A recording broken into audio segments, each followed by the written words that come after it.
Hello बेटा, welcome once again. अभी तक हम लोग क्या पढ़ चुके हैं बेटा? कोलिगेटिव प्रॉपर्टी को पढ़ चुके हैं। हमने आपको समझा दिया कि कोलिगेटिव प्रॉपर्टी क्या होती है। अब हम लोग बात करेंगे एबनॉर्मल मॉलिक्यूलर मास की। याद करिए बेटा, हमने आपको चार जो मेन कोलिगेटिव प्रॉपर्टी पढ़ाई थी: osmotic pressure, relative lowering in vapour pressure, depression in freezing point and elevation in boiling point. जब ये चार फिजिकल प्रॉपर्टी पढ़ाई बेटा, तो इन चारों के चारों फिजिकल प्रॉपर्टी के अंदर हमने molecular mass of solute calculate करना आपको सिखाया था। और जब हम लोग किसी भी कोलिगेटिव प्रॉपर्टी की सहायता से molecular mass of solute calculate करते हैं, तो ऐसा पाया गया बेटा कि वो molecular mass of solute slightly different आता है देन द एक्चुअल या जो ऑब्जर्व्ड मॉलिक्यूलर मास होता है ऑफ द सॉल्यूट से। मेरी बात को समझ रहे हैं बेटा आप क्या बोल रहा हूं मैं?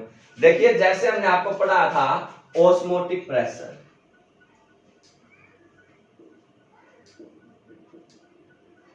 अब उस ऑस्मोटिक प्रेशर में हमने आपको डेरिवेशन समझाया कि पाई इज इक्वल टू क्या होता है बेटा? C R P. ये रिलेशन बताया था। Relative lowering in vapour pressure, जब आपको बताया relative lowering in vapour pressure, वो किसके बराबर बताता बेटा? P naught minus P S by P naught is equal to x2 number of mole of solute. ये बताया था। फिर आपको बताया था बेटा elevation in boiling point, elevation in boiling point, तो उसमें आपको क्या बता था बेटा? Delta TB is equal to delta TB is equal to KB into m. KB का था मोलर एलिवेशन कांस्टेंट। और डिप्रेशन इन फ्रीजिंग पॉइंट जब आपको हमने बताया बेटा, डिप्रेशन इन फ्रीजिंग पॉइंट, तो उसमें आपको क्या पता था कि delta T F is equal to K F into M होता है। ये चार डेरिवेशन हमने समझाए थे बेटा। हमने कहा कि इन अनेक डेरिवेशन से हमने क्या किया? Molecular mass of solute calculate करने का फॉर्मूला ड्राइव किया। लेकिन ये पाया गया बेटा कि जो molecular mass of the solute आता है वो स्लाइटली डिफरेंट आता है उसके ऑब्जर्व्ड मॉलिक्यूलर मास से। तो वो जो डिफरेंस है, उस डिफरेंस को हम लोग क्या बोलते हैं? एबनॉर्मल मॉलिक्यूलर मास। क्या बोलते हैं बेटा? Abnormal molecular mass. तो एबनॉर्मल मॉलिक्यूलर मास का मतलब क्या होगा कि जो मॉलिक्यूलर मास कोलिगेटिव प्रॉपर्टी की सहायता से हमने कैलकुलेट किया वो स्लाइटली डिफरेंट है जो ऑब्जर्व्ड या नॉर्मल वैल्यू से। दैट जो ये डिफरेंस है that's known as the abnormal molecular mass. बात समझ में आई? अब इस एबनॉर्मल मॉलिक्यूलर मास की स्टोरी को सॉल्व किसने किया बेटा? वान टॉफ नाम का एक साइंटिस्ट था। उसने एक फैक्टर इंट्रोड्यूस किया जिसको बोलते हैं वांट ऑफ फैक्टर। क्या बोलते हैं बेटा? Want of factor. अब ये वांट ऑफ फैक्टर क्या है? ये क्या कहता है? आप लोगों ने क्या करना, हर एक्सपेरिमेंटली आपने कोई भी कोलिगेटिव प्रॉपर्टी को सोल्व किया है तो उसकी जो एक्सपेरिमेंटल वैल्यू आई है किसी भी कोलिगेटिव प्रॉपर्टी की, उसको उसकी ऑब्जर्व्ड वैल्यू, जो भी उसकी ऑब्जर्व्ड वैल्यू है, उस ऑब्जर्व्ड वैल्यू से क्या करो? डिवाइड कर दीजिए। आप लोग क्या कहेंगे? ये किसके बराबर होता है बेटा? Experimental value of, experimental value of colligative property. जो भी कोलिगेटिव प्रॉपर्टी है बेटा उसकी जो एक्सपेरिमेंटल वैल्यू आपके पास है उसको डिवाइड कर दीजिए आप लोग ऑब्जर्व्ड वैल्यू। किससे? Observed value of colligative property या सेम प्रॉपर्टी कह दीजिए आप लोग। बात क्लियर होगी? वो क्या है? Want of factor. इस वांट ऑफ फैक्टर को अपन लिखते हैं बेटा स्मॉल आई से। इस वांट ऑफ फैक्टर किसे लिखते हैं बेटा? स्मॉल आई से। इसको इस तरह भी लिखा जा सकता है कि जो ऑब्जर्व्ड वैल्यू है किसी कोलिगेटिव प्रॉपर्टी की जो हमने निकालनी है उसको उसकी नॉर्मल वैल्यू से जो उसकी वास्तविक वैल्यू होती है मॉलिक्यूलर मास की, उससे डिवाइड कर दीजिए, तो वो क्या आता है, 1/2 फैक्टर। या इसको ऐसे भी बोला जा सकता है, जो नॉर्मल मॉलिक्यूलर मास होता है, क्या होता है बेटा, नॉर्मल मॉलिक्यूलर मास, उसको आप लोग क्या करो बेटा, जो एबनॉर्मल मॉलिक्यूलर मास है, मींस जो भी ऑब्जर्व मॉलिक्यूलर मास है, उस आप लोग यहां पे लिख दीजिए एबनॉर्मल मॉलिक्यूलर मास, एबनॉर्मल मॉलिक्यूलर मास, उससे डिवाइड कर दीजिए, आपके पास क्या आ जाएगी, 1/2 फैक्टर्स की वैल्यू आ जाएगी। बात समझ में आ गई। नॉर्मल मॉलिक्यूलर मास को हम लोग जो है कैलकुलेटेड बोलते हैं, और एबनॉर्मल को जो हमारे पास आया ऑब्जर्व बोलते हैं। Means we can also write I is equal to mc by m naught. जो I है 1/2 फैक्टर, वो क्या लिखा जा सकता है बेटा, mc बाय m नॉट। बात समझ में आई, पक्का। तो अब 1/2 ने क्या कहा बेटा, कि जो भी ऑस्मोटिक प्रेशर आपके पास है, इसका रिलेशन है pi is equal to CRT। आप लोग इसको 1/2 फैक्टर से मल्टीप्लाई कर दीजिएगा, I से इसको मल्टीप्लाई कर, P0 minus PS by P0 is equal to X2। ये क्या है, relative lowering in vapour pressure है। आप लोग इसको 1/2 फैक्टर से मल्टीप्लाई कर दीजिए। एलिवेशन इन बॉइलिंग पॉइंट अगर आपके पास है बेटा, तो आप लोग इसको 1/2 फैक्टर से मल्टीप्लाई कर दीजिए। डिप्रेशन इन फ्रीजिंग पॉइंट अगर आपके पास है बेटा, तो आप लोग इसको 1/2 फैक्टर से मल्टीप्लाई कर दीजिए। अब आपके पास क्या आएगा, मॉलिक्यूलर मास एग्जैक्ट आ जाएगा, या जो भी ऑस्मोटिक प्रेशर है, डिप्रेशन इन फ्रीजिंग पॉइंट है, एलिवेशन इन बॉइलिंग पॉइंट है, अब इनसे जो वैल्यू कैलकुलेट करेंगे वो हमारे पास क्या जाएंगी, नॉर्मल वैल्यूज की रेंज में आ जाएंगी। तो इसको किस प्रकार से चेंज किया गया, ये बात समझ में आई, पक्का। क्या है ये कॉन्सेप्ट, ये बात समझ में आई बेटा। क्वेश्चंस आया कि जो है एलिमेंट एबनॉर्मल मॉलिक्यूलर मास को शो क्यों करते हैं, why the element show the abnormal molecular मास। हम लोगों ने ये तो बात क्लियर हो गई कि जो एलिमेंट एबनॉर्मल मॉलिक्यूलर मास शो करते हैं, लेकिन क्यों शो करते हैं, व्हाई जो है element show the abnormal molecular मास। अगर आपने इसको बताना बेटा, तो आप लोग क्या कहेंगे, क्यों शो करते हैं, उसके 3 मेन कारण होते हैं बेटा। हम लोग कहते हैं कि जो कोलिगेटिव प्रॉपर्टी होती है ना, वो कोलिगेटिव प्रॉपर्टी अप्लाई की जाती है बेटा आइडियल सॉल्यूशंस के लिए। वो किसके लिए अप्लाई की जाती है, आइडियल सॉल्यूशन के लिए, जो राउट्स लॉ को हर कंडीशन के ऊपर ओबे करें, उन सॉल्यूशन के लिए कोलिगेटिव प्रॉपर्टी होती है। लेकिन हमने आपको बार बार समझाया कि एक्चुअल में कोई भी सॉल्यूशन जो है वो आइडियल सॉल्यूशन होता नहीं है। तो इसलिए वहां पे जिस बेस फिनोमिना को हम मान के चल रहे हैं, आइडियल पे है कुछ है, आइडियल है ही नहीं, तो इसका मतलब डिफरेंस तो पक्का आएगा ना। वो जो डिफरेंस है उसकी वजह से क्या होता है, एबनॉर्मल मॉलिक्यूलर मास आता है। पहला कारण समझ में आया कि एबनॉर्मल मॉलिक्यूलर मास क्यों आता है।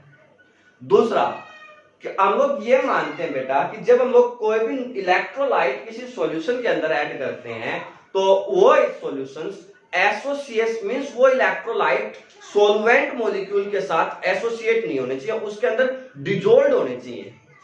हम क्या मानते हैं कि जो भी सॉल्यूट मॉलिक्यूल हैं, इलेक्ट्रोलाइट हम लोग ऐड कर रहे हैं, वो इलेक्ट्रोलाइट डिजोल्व होने चाहिए, डिसोसिएट नहीं होने चाहिए। जबकि कुछ केसेस में ऐसा होता है कि वो इलेक्ट्रोलाइट सॉल्वेंट के अंदर या सॉल्वेंट के साथ रिएक्ट करके एसोसिएट हो जाते हैं, उन्हीं के साथ जाके मिक्स होके उन्हीं के साथ कंपाउंड बना लेते हैं। और कुछ के केस में वो क्या जाता है, डिसोसिएशन को सॉल्वेंट मॉलिक्यूल को ही डिसोसिएट कर देते हैं। तो इन these conditions, these are the 3 main जो है reasons why the elements show the abnormal molecular mass. First, because the जो colligative property is valid for the ideal solution, there is no any ideal solution is present. बात समझ में आ गई। जो है दूसरा, when the जो है there is no association should be take place, तो एसोसिएशन हो जाता है, या there is no dissociation should be take place, but dissociation हमारे पास क्या है, किसी एलिमेंट का आ जाता है बेटा, जिसकी वजह से हमारे पास क्या होता है, किसी एलिमेंट का एबनॉर्मल मॉलिक्यूलर मास आता है। बात समझ में आई बेटा। एबनॉर्मल मॉलिक्यूलर मास क्या है, ये बात समझ में आई। बट जो भी ऑब्जर्व मॉलिक्यूलर मास है with the help of the any one of the colligative property, वो डिफरेंट है then the normal value of the molecular mass. तो वो जो ये डिफरेंस दैट्स जो, क्योंकि जो ऑब्जर्व वैल्यू और ट्रू वैल्यू वो डिफरेंट आना क्या कहलाता है, abnormal molecular mass of solute कहलाता है। इसको फाइंड आउट किसकी टर्म में किया जाता है बेटा? वांट ऑफ फैक्टर की टर्म में। वांट ऑफ क्या कहता है कि आपने जो भी एक्सपेरिमेंटल वैल्यू निकाली है किसी कोलिगेटिव प्रॉपर्टी की, उसको observed value of colligative property से डिवाइड कर दीजिए, आपके पास एक कांस्टेंट टर्म आएगी जिसको वांट ऑफ फैक्टर बोलेंगे। या इसी को आप लोग ऐसे बोल सकते हैं कि जो भी ऑब्जर्व्ड जो वैल्यू है कोलिगेटिव प्रॉपर्टी की, उसको उसकी नॉर्मल वैल्यू से डिवाइड कर दीजिए। या मास की टर्म में अगर इसको डिफाइन करना चाहें आप लोग, तो नॉर्मल मॉलिक्यूलर मास को abnormal molecular mass of solute से, एबनॉर्मल मॉलिक्यूलर मास से डिवाइड कर दीजिए, आपके पास क्या होगा? वांट ऑफ फैक्टर आ जाएगा। बात समझ में आ गई बेटा? अब क्यों आता है? तीन मेन रीजन, ये बातें तीनों समझ में आ गई पक्का? अब हमने कहा कि यहां पे हमारे पास क्या होता है? एसोसिएशन या डिसोसिएशन होता है। हमने कहा कि एसोसिएशन या डिसोसिएशन होता है, तो अगर हमें उसकी डिग्री कैलकुलेट करनी है, calculation of degree of dissociation, अगर सबसे पहले हम लोग इस बात को सोल्व करें कि जो डिसोसिएशन है उसकी डिग्री किस तरह आएगी, calculation of degree of dissociation.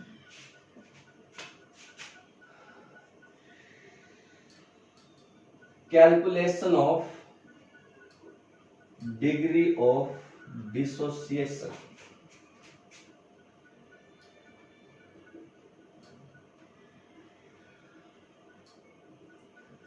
Dissociation ये वैसे तो सबक से आपको समझ में आ रहा है बेटा कि जब आपने सोल्यूट मॉलिक्यूल को सॉल्वेंट के अंदर डाला तो उसने कितने सॉल्वेंट मॉलिक्यूल को डिसोसिएट कर दिया, तोड़ दिया उसको। समझ में आ गई बात? तो आप लोग कहेंगे या कितने नंबर ऑफ मोल ऑफ जो सॉल्यूट डिसोसिएट हो गए सॉल्वेंट के अंदर जाने से, वो क्या है? Degree of dissociation. मान लीजिए हमने इस डिग्री ऑफ डिसोसिएशन को लिख दिया बेटा अल्फा से। डिग्री ऑफ डिसोसिएशन को किससे लिख दिया? अल्फा से। तो ये अल्फा किसके बराबर होगा? ये अल्फा होगा बेटा जो नंबर ऑफ मोल डिसोसिएट हुए हैं by my total number of moles taken. क्या लिखेंगे? Alpha is equal to number of mole dissociated by my total number of moles taken. Total number of moles taken, that's known as the जो है degree of dissociation. Number of mole dissociated by my total number of moles taken is known as the जो है degree of dissociation. बात समझ में आ गई बेटा? Suppose कर लीजिए कैसे है ये, इस बात को समझिए। मान लीजिए आपके पास ए मॉलिक्यूल था, एक मॉलिक्यूल था, वो डिसोसिएट हो गया बेटा N1B, N2C एंड सो बहुत सारे मॉलिक्यूल्स। मींस ये मान के चलिए कि आपके पास एक बहुत बड़ी जो है चट्टान थी, आपने उसके टुकड़े कर दिए छोटे छोटे बहुत सारे, तो थी तो वो एक, उसके हमने क्या किया? बहुत सारे जो पार्ट कर दिए। तो वही क्या है? डिसोसिएशन है। एक मॉलिक्यूल था ए, उसमें से N1B, N2C and so on हमारे पास क्या होगा? निकलते चले गए। सपोज कर लीजिएगा बेटा, अब इसमें क्या करना है? हमने अल्फा डिग्री ऑफ डिसोसिएशन को निकालना है। मान लीजिए हमने जब स्टार्ट किया,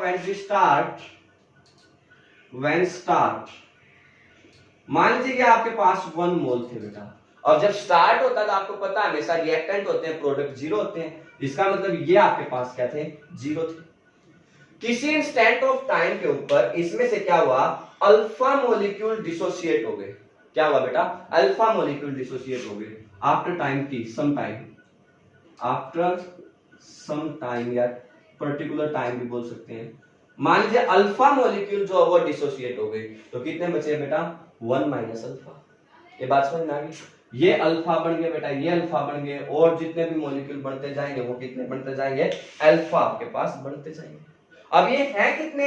आप लोग यहाँ पे ये जरूर कहेंगे कि जो N1 plus N2 plus N and so on है वो टोटल N है। तो इसका मतलब एक अल्फा ये, एक अल्फा ये, एक अल्फा ये, एक अल्फा ये, तो टोटल कुल मिला के कितने अल्फा बन गए बेटा? N alpha. कितने फॉर्म हुए बेटा? N alpha. बात समझ में आई? तो अब प्रोडक्ट में जो हमारे पास थे वो हो गए N अल्फा, और रिएक्टेंट में हमारे पास कितने थे बेटा? 1 माइनस अल्फा। ये बात समझ में आई पक्का? तो वी कैन से दैट जो भी हमारे पास ऑब्जर्व्ड वैल्यू है, हमारे पास क्या बेटा? जो observed value of the colligative property, उसको हम लोग क्या कहेंगे? 1 minus alpha plus n alpha, उसको क्या क्या लिखते हैं बेटा 1 minus alpha plus n alpha, या we can say that 1 minus n minus 1 alpha, या 1 माइनस अल्फा मींस 1 प्लस कर देते हैं आप, इसमें से माइनस कॉमन ले लिया हमने, तो n माइनस 1 अल्फा आपके पास हो जाएगा।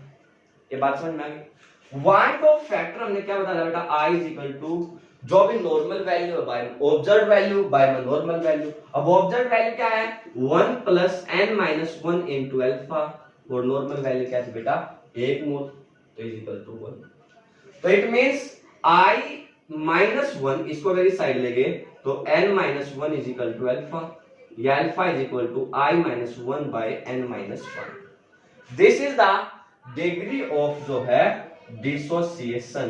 डिग्री ऑफ डिसोसिएशन आपके पास क्या है बेटा i माइनस 1 बाय में n माइनस 1। बात समझ में आई। अभी हमने आपको बताया था कि जो i हमारे पास है वो किसके बराबर है mc by m naught, calculated molecular mass बटे में ऑब्जर्व्ड मॉलिक्यूलर मास, यही बात हमने आपको बताई थी। तो we can also write alpha is equal to mc by m naught minus 1 by n minus 1 means mc minus m naught into m naught n minus 1। We can write. आई बात समझ में बेटा। तो डिग्री ऑफ डिसोसिएशन क्या है ये बात समझ में आ गई बेटा अच्छे से। डिसोसिएशन का मतलब तो दिमाग में क्लियर होगा ना कि जितने भी नंबर ऑफ मॉलिक्यूल डिसोसिएट हुए सॉल्यूशंस के अंदर जाके, तो आप लोग कहेंगे number of mole dissociated by the total number of mole taken is known as the degree of dissociation. A से स्टार्ट किया, वो ए बहुत सारे मॉलिक्यूल्स में क्या होगा बेटा डिसोसिएट होगा। बात समझ में आ गई। स्टार्ट में 1 मोल थे, रिएक्टेंट होते हैं प्रोडक्ट होते नहीं, अल्फा डिसोसिएट हुए तो 1 माइनस अल्फा, ये अल्फा बने ये अल्फा, जितने भी थे सब अल्फा अल्फा बनते जाएंगे। मान लिया टोटल n थे तो इसका मतलब ये n अल्फा हो जाएंगे। तो हम लोग कहेंगे जो ऑब्जर्व्ड वैल्यू हमारे पास है वो क्या आ गई 1 minus alpha plus n alpha. आप लोग इसको सोल्व कर लीजिएगा। वांट ऑफ फैक्टर आपको पता है ऑब्जर्व्ड वैल्यू बटे में कैलकुलेट नॉर्मल वैल्यू, तो नॉर्मल 1 मोल था, ऑब्जर्व्ड हमारे पास ये आ गई। इससे आप आराम से जो क्या कर सकते हैं डिग्री ऑफ डिसोसिएशन निकाल सकते हैं। क्लियर बेटा। दूसरा, अगर आपने डिग्री ऑफ एसोसिएशन कैलकुलेट करनी है, calculation of degree of association. अब जो डिग्री ऑफ एसोसिएशन है, एसोसिएशन का मतलब क्या बेटा कि जितने मोल ऑफ सोल्यूट सोलवेंट के साथ जाके एसोसिएट हो गए, उनको क्या करना सोल्यूट को वैसे तो डिजोल्व होना था जाके उनके अंदर, लेकिन वो क्या गए बेटा वो उसके साथ एसोसिएट हो गए, तो वो क्या है डिग्री ऑफ एसोसिएशन, जितने नंबर ऑफ मॉलिक्यूल एसोसिएट हुए हैं। बात समझ में आ गई। मान लीजिए हमने इसको भी अल्फा से लिख दिया, जो डिग्री ऑफ एसोसिएशन है बेटा वो क्या है अल्फा है, तो आप लोग क्या कहेंगे number of mole associated, number of mole associated by में total number of moles taken, total number of moles taken. Alpha is equal to क्या होगा number of mole associated by में total number of mole taken is known as the alpha, degree of association. अब इस association का मतलब क्या बेटा, मान लीजिए ये एक मॉलिक्यूल है, दूसरा है, तीसरा है, चौथा, पांचवा, 5 6 7 8 9 10 तक है, 50 तक 10 करोड़ तक कितने भी हैं, हमने उन सबको एसोसिएट कर दिया और एक मॉलिक्यूल में कन्वर्ट कर दिया। मींस आप लोग कहेंगे एन, क्या कहेंगे बेटा एन। इसका मतलब क्या है कि ये एन मॉलिक्यूल अलग अलग थे ए के, एन ए, इसका मतलब क्या है बेटा ए के अलग अलग एन मॉलिक्यूल हमारे पास प्रेजेंट थे, और इनका क्या हुआ बेटा एसोसिएशन। क्या हुआ बेटा इनका एसोसिएशन, और एसोसिएशन हो गए किसमें कन्वर्ट हो गए ए एन के अंदर कन्वर्ट हो गए, एसोसिएट हो गए किसमें कन्वर्ट हो गए ए एन के अंदर। बात समझ में आई ना। अलग अलग एन पड़े थे 1 2 3 ऐसे likes to be that n, और वो आपस में जुड़ के सारे के सारे इकट्ठे होके एक में कन्वर्ट हो गए, then A n. This is the association. ये क्या बेटा एसोसिएशन। ये बात समझ में आ गई। आप लोग कहेंगे कि अगर n जो अल्फा हमारे पास डिग्री ऑफ एसोसिएशन थी, तो मान लीजिए जो भी नंबर ऑफ मोल ऑफ ए थे, नंबर ऑफ मोल्स ऑफ ए जो हमारे पास बचे वो क्या है 1 माइनस अल्फा, और एसोसिएट कितने हुए जितने भी number of mole of A n, number of mole of A n, उनको क्या लिखेंगे बेटा, अल्फा बाई एन। यहाँ पे तो क्या था, एन अल्फा, क्योंकि अल्फा अल्फा अल्फा ऐसे थे। अब यहाँ पे क्या आएंगे, अल्फा बाई एन, क्योंकि अलग अलग अल्फा अल्फा अल्फा अल्फा एक में कंबाइन हुए, मींस अल्फा बाई। बात समझ रहे ना, ये बात तो समझ गए ना। हमने स्टार्ट किया था 1 मोल से शुरुआत में, इसके साथ सब के मोल 1 थे, ये 0 थे, फिर अल्फा जो एसोसिएट हो गए तो 1 माइनस अल्फा हो गए, क्या बन गए बेटा, अल्फा प्लस बाई में एन, अल्फा बाई में एन। ये बात समझ में आई पक्का। यहां से अगर हम लोग जो ऑब्जर्व वैल्यू निकालें, observe value of colligative property क्या है बेटा, 1 minus alpha plus alpha by n. ये बात समझ रहे हैं क्या, नहीं समझ रहे सभी। वांट ऑफ फैक्टर क्या कहता है बेटा, या इसको लिख लीजिए 1 जो है प्लस 1 जो है माइनस, ये जो है आपके पास, इसको अगर प्लस लिखेंगे तो 1 by n minus 1 into alpha, like that लिख सकते हैं। ये बात समझ रहे हैं नहीं समझ रहे। वांट ऑफ फैक्टर की डेफिनेशन क्या है बेटा, कैलकुलेटेड वैल्यू या observed value by normal value, means 1 plus आप लोग लिखिए 1 by n minus 1 into alpha divide by 1।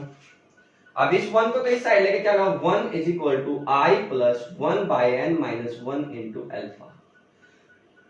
इसको अगर देखो बेटा, इस i को अगर आप इस साइड लेके, इसको इस साइड लेके आएंगे तो ये क्या हो जाएगा, 1 minus I is equal to, ये सारा माइनस का हो जाएगा, तो इसका मतलब ये हो गया 1 minus 1 by n into alpha. और अल्फा क्या आ गया बेटा, 1 माइनस आई बाय में, इसका एलसीएम होगा n माइनस 1 बाय n, या we can say that n into 1 minus I by में n माइनस 1। समझ में आ गई बात बेटा पक्का। और i की वैल्यू आपको पता है क्या है, mc बाय m नॉट। वो i की वैल्यू अगर इसमें रख दें बेटा तो we can also say that alpha is equal to n into 1 minus mc by m naught divide by n minus 1, means alpha is equal to n into m naught minus mc by m naught into n minus 1। This is the degree of association. ये क्या बेटा, degree of association. बात समझ में आई अच्छे से पक्का सभी को। एसोसिएशन और डिसोसिएशन, ये बात अच्छे से क्लियर होगी बेटा सभी को। एक बार अच्छे से देखिए इसको, और अगर आपको जरूरत लगे तो आप इसका स्क्रीनशॉट ले लीजिएगा, क्योंकि ये काफी इंपॉर्टेंट है। एक बार ध्यान से देखिए बेटा। तो बेटा आपके पास क्या है, एक बहुत इंपॉर्टेंट न्यूमेरिकल है जो आईआईटी में भी पूछा गया था, एनसीईआरटी का है क्या, when 15.5 gram of fluoroacetate is dissolved in 500 gram of water, the dispersion in freezing point is observed to be 1 degree Celsius. Calculate the want of factor and dissociation constant for fluoroacetic acid. Kf for the water is 1.86 Kelvin kilogram per mole. क्या कहता है बेटा, जब 19.5 gram of जो है फ्लोरोएसिटिक acid 500 gram of water के अंदर dissolve किया जाता है, तो ये पाया गया कि जो फ्रीजिंग पॉइंट है वो 1 डिग्री सेल्सियस कम हो जाता है।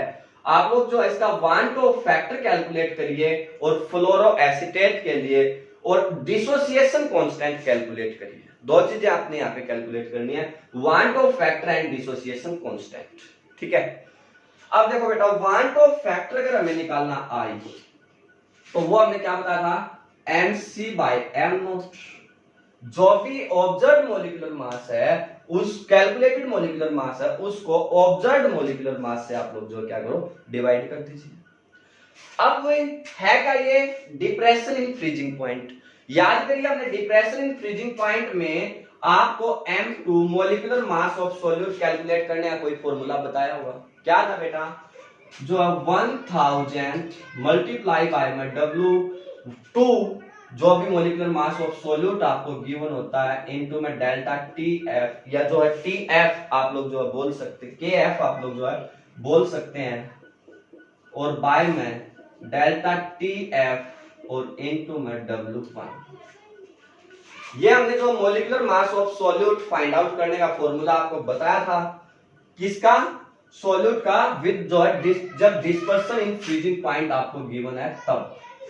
तो अब क्या आएगा बेटा, ये है 1000 इनटू में W2 कितना बेटा 19.5 ग्राम।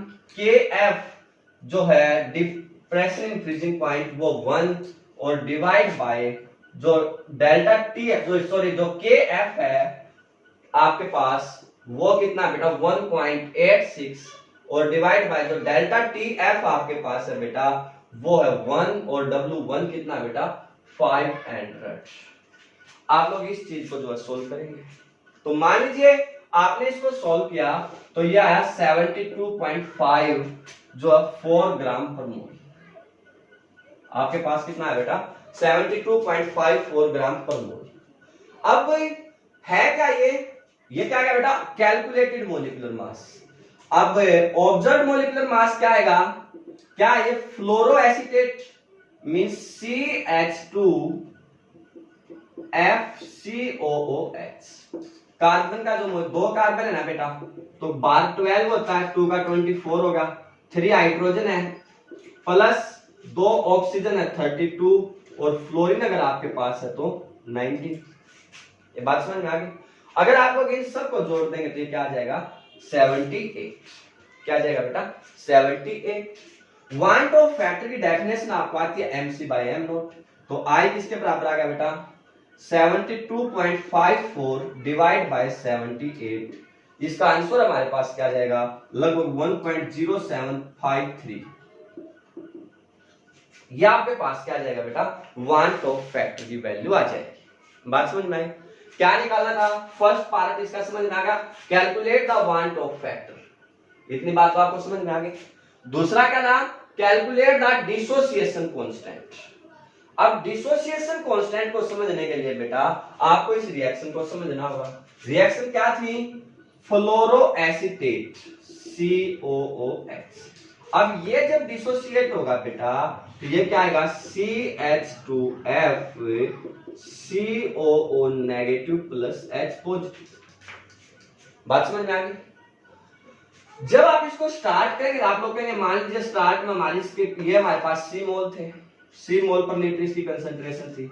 इनिशियली ये दोनों क्या थे 0। अल्फा मान लिया डिग्री ऑफ डिसोसिएशन आपके पास है। अल्फा क्या बेटा डिग्री ऑफ डिसोसिएशन है तो ये कितने बचेंगे बेटा C इंटू 1 माइनस अल्फा। ये क्या हो गया बेटा C अल्फा। ये क्या हो गया C अल्फा। अभी मैंने आपको सिखाया था कि जो ऑब्जर्व्ड वैल्यू है वो किसके बराबर आएगी ऑब्जर्व्ड वैल्यू। जो ऑब्जर्व्ड वैल्यू है बेटा C into 1 minus alpha plus C alpha plus C alpha. It means C minus C alpha plus C alpha plus C alpha इसे कैंसिल हो गया बेटा। C अगर कॉमन है तो 1 प्लस अल्फा। ये बात समझ में आ गई पक्का। अब वांट ऑफ फैक्टर्स की टर्म में अगर इसको डिफाइन करेंगे अपन तो अपन बेरा है I किसके बराबर होता है ऑब्जर्व्ड बटे में नॉर्मल C थी तो it means that we can say that जो I है वो किसके बराबर होगा C into 1 plus alpha by C से C कैंसिल तो ये 1 प्लस अल्फा। ये किसकी वैल्यू आ गई बेटा I की। तो अल्फा किसके बराबर आ जाएगा I की वैल्यू तो हमने निकाल दी ऑलरेडी तो अल्फा किसके बराबर आएगा बेटा अल्फा इज इक्वल टू जो ये क्या होगा बेटा इसको निकालेंगे तो ये क्या आ जाएगा अल्फा इज इक्वल टू 1 जो I माइनस 1 वो क्या आ जाएगा बेटा I माइनस 1 और I की वैल्यू है 1.0753 माइनस 1 मींस 0.0753। ये क्या आएगा बेटा अल्फा। लेकिन पूछा क्या था इसने डिसोसिएशन कांस्टेंट। पूछा क्या बेटा डिसोसिएशन कांस्टेंट। हमने क्या निकाला है डिग्री ऑफ डिसोसिएशन। ये तो कोई काम नहीं पड़ेगा हमने तो डिसोसिएशन कांस्टेंट निकालना ना। अब डिसोसिएशन कांस्टेंट के लिए ये क्या है इक्विलिब्रियम। इक्विलिब्रियम वाली जो है कंडीशन आप लोग इस पे अप्लाई करिए। क्या होती है बेटा इक्विलिब्रियम कांस्टेंट हम लोग कैसे फाइंड आउट करते हैं क्या सिखाया था +1 में Ka मान लीजिए बेटा डिसोसिएशन कांस्टेंट है। concentration of product by my concentration of reactant means CH2F COO negative इसकी कंसंट्रेशन इनटू में H पॉजिटिव इसकी कंसंट्रेशन और डिवाइड बाय CH2F COOH इसकी कंसंट्रेशन। ये बात समझ में आ रही है क्या नहीं? ये बात क्लियर होगी बेटा। अब इसकी कंसंट्रेशन कितनी आ रही है बेटा C अल्फा इनटू में इसकी क्या है C alpha divide bye C into 1 minus alpha इसकी है। इस C से ये C कैंसिल हो गया बेटा, ये क्या आएगा C अल्फा स्क्वायर बाय में 1 माइनस अल्फा। अब अल्फा क्या बेटा 1.00753 मींस बहुत स्मॉल है, तो इट मींस 1 में से अगर इसको घटाएंगे तो 0.99 समथिंग आएगा, तो इसलिए हम लोग इसको नेग्लेक्ट कर दें तो we can also say that approximately C alpha square. ये बात समझ में आ गई? जो भी हमारे पास के ए है वो किसके बराबर आ जाएगा C अल्फा स्क्वायर। आपको C चाहिए, C क्या होती है मोलरिटी होती है, तो क्या आएगी इसकी मोलरिटी बेटा, क्या कहा है इसने जो है 19.5 ग्राम ऑफ एसिटिक एसिड, तो बायोमेट्रिक मोलिकुलर मास इज 78, किसमें डिसॉल्व करना है बेटा 500 में, 500 बाय 1000, तो means 19.5 by 78 into 1000 by 500 means 2, तो ये आपके पास लगभग जो है 39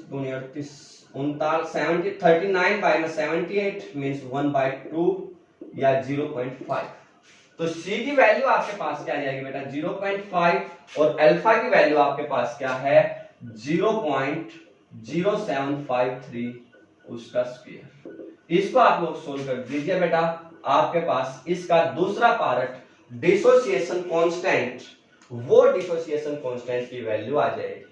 बात समझ में आई? थोड़ा सा लेंथी न्यूमेरिकल है, आपने वन ऑफ फैक्टर्स निकालना है, उसके लिए आपको पता ऑब्जर्व वैल्यू बाय में कैलकुलेटेड वैल्यू, ऑब्जर्व वैल्यू आप लोग जो है डिप्रेशन इन फ्रीजिंग पॉइंट दिया हुआ उससे मॉलिक्यूलर मास वाला फॉर्मूला निकालेंगे। Molecular mass of acetic acid आप लोग जो है फ्लोरो एसिटिक एसिड आराम से निकाल सकते हैं 78 आ जाएगा, उन दोनों को डिवाइड कीजिए वन ऑफ फैक्टर आ जाएगा। फिर दूसरा आपने डिग्री ऑफ डिसोसिएशन की टर्म में निकालना है क्योंकि आपको डिसोसिएशन कांस्टेंट भी चाहिए, तो पहले आप डिग्री ऑफ डिसोसिएशन के लिए इसको सॉल्व करेंगे और उसके बाद आप लोग क्या करेंगे आगे इसको फ्लोरो के लिए जो फाइंड आउट करेंगे। समझ में आया बेटा अच्छे से? किसी को भी अगर ना समझ में आया हो तो आप स्क्रीनशॉट ले सकते हैं। फिर बात करते हैं नेक्स्ट की। तो नेक्स्ट एक बहुत ही इंपॉर्टेंट न्यूमेरिकल है बेटा, वो आपके सामने ये रहा, बड़े ध्यानपूर्वक देखिए आप, बहुत इंटरेस्टिंग है, बहुत मजा आएगा आप लोगों को। क्या कहता है ये कि determine the amount of calcium chloride dissolved in 2.5 liter of water such that osmotic pressure is 0.75 atmosphere at 27 degree Celsius. आपको ऑस्मोटिक प्रेशर जो है वो मेंशन किया हुआ है, उसकी वैल्यू आपके पास है पाई, वो 0.75 एटमॉस्फेयर आपको गिवन है। इसके बाद जो टेम्परेचर है T वो 27 डिग्री सेल्सियस, 27 मींस प्लस जो है 273 अगर आप लोग करेंगे बेटा तो दैट्स 300 केल्विन आपको गिवन है। बात समझ में आ गई? और जो वॉल्यूम है V वो 2.5 लीटर आपको जो है ऑलरेडी गिवन है, और वन ऑफ फैक्टर I की वैल्यू आपके पास क्या है 2.47। तो अभी जो मैंने आपको समझाया था बेटा वो क्या था, पाई इज इक्वल टू क्या था ICRT, और C की वैल्यू क्या होती है बेटा N बाय VRT, या N किसके बराबर आएगा पाई V बाय में IRT, ऐसे बोल सकते हैं। पाई की वैल्यू N की वैल्यू पाई की वैल्यू क्या दी है बेटा 0.75, और जो है V की वैल्यू क्या बेटा 2.5 लीटर, डिवाइड बाय I की वैल्यू कितनी है 2.47, R की वैल्यू कितनी होती है बेटा 0.821, और मल्टीप्लाई बाय टेम्परेचर कितना होगा 300 केल्विन। इसको अगर आप लोग सॉल्व करेंगे तो आपके पास क्या आ जाएंगे, जो नंबर ऑफ मोल हैं वो नंबर ऑफ मोल आपके पास आ जाएंगे, और उसका आंसर हमारे पास क्या आएगा वो आएगा आपके पास, सपोज कर लीजिए बेटा इसको सोल्व करने के बाद आपके पास आंसर आया 0.0308, इतने मोल आपके पास आए। अब अगर आप लोग इसका मोलिकुलर मास कैलकुलेट करेंगे बेटा, molecular mass of calcium chloride, अब कैल्शियम में क्या होता है बेटा 40, और Cl2 है ना 35.5 मल्टीप्लाई बाय 2 मींस आपके पास क्या आ गया 40 प्लस 71 मींस 111। ये बात समझ में आ गई? आप इसे पूछा गया था determine the amount of calcium chloride, mass of, mass किसके बराबर होता है बेटा mass is equal to number of mole multiply by molecular mass. Number of mole हमारे पास आ गए 0.308, मोलिकुलर मास क्या है 111। तो you can find the answer easily. बात समझ में आई कि नहीं आई? अच्छे से बेटा टेक द स्क्रीनशॉट इमीडिएटली। तो बेटा ये कुछ इंपॉर्टेंट न्यूमेरिकल्स थे ऑस्मोटिक प्रेशर और को जो है मींस जो भी हमने वन टू फैक्टर्स पढ़ाया है उसके बेस्ड, तो आपने इनको अच्छे से करना है। और न्यूमेरिकल जो एनसीईआरटी की बुक में उनको आप लोग ट्राई कर सकते हैं। जो भी प्रॉब्लम आप लोगों को आए आप हमसे डायरेक्टली पूछ सकते हैं, कोई प्रॉब्लम नहीं है। इसी के साथ जो ये यूनिट नंबर 2 थी वो जो है फिनिश हो जाती है बेटा। आई होप कि आपने इस यूनिट को अच्छे से किया होगा, सभी ने अच्छे से इसके नोट्स प्रिपेयर कर लिए होंगे। तो बेस्ट ऑफ लक, सभी बच्चे इनको अच्छे से जरूर करिएगा बेटा।